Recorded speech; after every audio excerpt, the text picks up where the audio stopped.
కాదో తెలియదు, జరిగిన చర్చ అయితే అది. అదే సమయంలో మండలికి వచ్చేటప్పటికి 10 లక్షలు ఎంతో అన్నారట. ఇదే నెలకు 10 లక్షలు అని వీళ్ళు అడిగారట. లేదు లేదు వాళ్ళు లేదు 5 లక్షలు లేకపోతే లంసమ్ అమౌంట్ ఏదో ఇస్తామని చెప్పారట. అలా ఒప్పుకున్నటువంటి వాళ్ళకి జరిగిందని.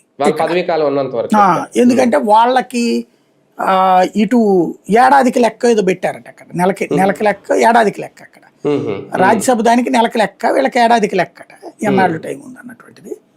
ఏడాదికి 25 lakhs ఎంతో అన్నారు అనమాట. మరి అది ఎంతవరకు వస్తుందో తెలీదు, జరిగిన ప్రచారం అయితే అది.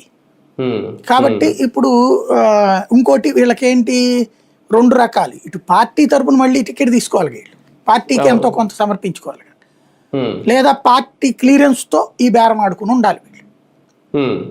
కాబట్టి ఏం జరుగుతుందో చూడాలి అది. అదైతే గనక ఇప్పుడు అప్పుడున్న టెంపర్ ఇప్పుడు లేదు, అప్పుడున్న భయాలు ఇప్పుడు వైసీపీ వాళ్ళకి లేవు.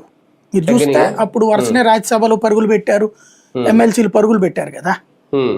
ఇప్పుడు అంత పరుగులు పెట్టట్లేదు కదా, ఇప్పుడు ధైర్యంగా నిలబడుతున్నారు కదా, ఎదురు తిరుగుతున్నారు కదా. ఇప్పుడు ఎలాంటి పొజిషన్లో అయితే వెళ్తారంటే, ఒకటి మనీ, రెండవది అక్కడ పదవి దొరుకుతుందంటే అక్కడ తీసుకోవడానికి వాళ్ళు ఒప్పుకోరు కదా. అక్కడే ఉన్నారు చాలా మంది, వాళ్ళే కొట్టుకుంటుంటే వీళ్ళ ప్లేస్ వాళ్ళకి ఎట్లాగా లేదా